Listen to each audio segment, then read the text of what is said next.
ਬਾਬਾ ਕੀ ਪਰੇਸ਼ਾਨੀ ਆਉਂਦੀ ਉਹ ਅੰਨੇ ਹੋ ਜਾਂਦੇ ਆ ਇਹਨਾਂ ਨੂੰ ਬਿਮਾਰੀ ਪਵੇ ਸਾਡੇ ਵਾਲੀ ਪਤਾ ਨਹੀਂ ਇਹਨਾਂ ਨੂੰ ਹੁੰਦਾ ਕੀ ਆ ਸਾਡੀ ਵੀਡੀਓ ਨੇ ਵੇਂਦੇ ਨਹੀਂ ਨਾ ਓਏ ਯਾਰ ਤੁਹਾਡੀ ਮਿਹਰਬਾਨੀ ਬਜ਼ੁਰਗ ਬੰਦਾ ਤੋਂ ਆਏ ਦੇਖੋ ਵੀ ਤੁਹਾਡੇ ਲਈ ਕਿੰਨੀਆਂ ਰੌਣਕਾਂ ਲਾ ਛੱਡੀਆਂ ਯਾਰ ਬਿਸਮਿल्लाहिर्रहमानिर्रहीम अस्सलाम वालेकुम दोस्तों ਤੁਹਾਨੂੰ ਪਤਾ ਵੀ ਅਸਾਂ ਯਾਰ ਤੁਹਾਡੇ ਲਈ ਬੜੀ ਮਿਹਨਤ ਕਰਦੇ ਆ ਤੇ ਤੁਹਾਨੂੰ ਯਾਰ ਪਤਾ ਨਹੀਂ ਕੀ ਰੌਲਾ ਵਾ ਸਾਡੀ ਵੀਡੀਓ ਵੇਖਣ ਲੱਗਿਆ ਤੁਹਾਨੂੰ ਕੀ ਪਰੇਸ਼ਾਨੀ ਆ ਜਾਂਦੀ ਬਾਬਾ ਕੀ ਪਰੇਸ਼ਾਨੀ ਆਉਂਦੀ ਉਹ ਅੰਨੇ ਹੋ ਜਾਂਦੇ ਆ ਇਹਨਾਂ ਨੂੰ ਬਿਮਾਰੀ ਪਵੇ ਸਾਡੇ ਵਾਲੀ ਪਤਾ ਨਹੀਂ ਇਹਨਾਂ ਨੂੰ ਹੁੰਦਾ ਕੀ ਆ ਸਾਡੀ ਵੀਡੀਓ ਨੇ ਵੇਂਦੇ ਨਹੀਂ ਨਾ ਓਏ ਯਾਰ ਤੁਹਾਡੀ ਮਿਹਰਬਾਨੀ ਬਜ਼ੁਰਗ ਬੰਦਾ ਤੋਂ ਆਏ ਦੇਖੋ ਵੀ ਤੁਹਾਡੇ ਲਈ ਕਿੰਨੀਆਂ ਰੌਣਕਾਂ ਲਾ ਛੱਡੀਆਂ ਯਾਰ ਬੜੀਆਂ कसम खुदा दी इस उम्र च घट वीडियो बनती है बाबे का वेखो जैन बजुर्ग बंदा ते तुहानू किन्ना हसाया इस बंदे ने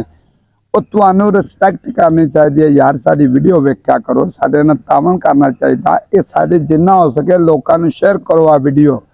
ते लोग साडी वीडियो वेखण यार सानू फायदा हो जाए साडी वड्डी वीडियो वेख्या करो वो एक अगे वड्डा चैनल सी वो भी उन्होंने कल दा पता नहीं की कीता वो भी याद नहीं हुंदा उन्नू बंद कर दिता ते तुहाडी मेहरबानी इस चैनल ते सानू साडे नाल तामन करो बाबा इन्हां नू आख जा आख्या ते हैगा वा और इन्हां नू की आखा छितर मारे इन्हां नू बीमारी पवे जाए मर जांदे जा असीं मर जांदे यार बाबा बहुत गुस्से च आया तुहाडी मेहरबानी यार रिस्पैक्ट करया करो साडी वीडियो पूरी वेख्या करो हो सके लोकां नू शेयर करया करो अच्छे अच्छे कमेंट करया करो यार तुहानू ओ वीडियो बना छड़ी आ भी जेड़ी दुनिया ते किसी ने वीडियो नहीं बनाई होनी इन्नियां वीडियो बना छड़ी आ तुहानू हसाउण लई कसम खुदा दी दुनिया ने वीडियो वेखियां बिल्कुल सही गल है ते आ तुहाडी मेहरबानी साडी वड्डी वीडियो भी एवें वेख्या करो जिवें शार्ट वीडियो वेंदे जो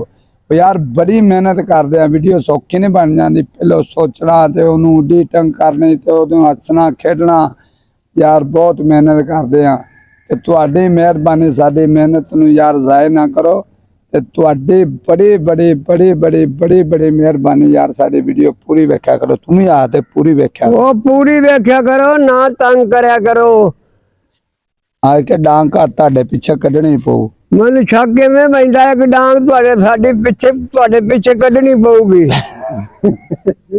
जा तुसीं मर जाओ जा असीं मर जाने आ बाबा बहुत गुस्से च आया जो तो ताड़ी मेहरबानी वीडियो पूरी वेख्या करो तो साडी वीडियो वेख्या करो जिन्ने बंदे तानू कसम आ साडी वीडियो पूरी वेख्या करो जेड़ी वड्डी वीडियो सुठी है यार सानू फायदा दे दो तो तानू सलूट है यार जे ताडी वजह नाल सानू फायदा हो जाए तो होर की चाहिए यार मफ्तां ताड़ियां बहुत मेहरबानी साडी सारी वीडियो वेख्या करो तो लाइव शेयर जरूर करा करो अच्छे कमेंट करा करो अल्लाह पाक तानू सलामत रखे ते अल्लाह पाक तानू बहुत ज्यादा देवे दोस्तों तुहाडियां मददां दा बहुत शुक्रिया पाकिस्तान जिंदाबाद परदेसी जिंदाबाद ते लव यू।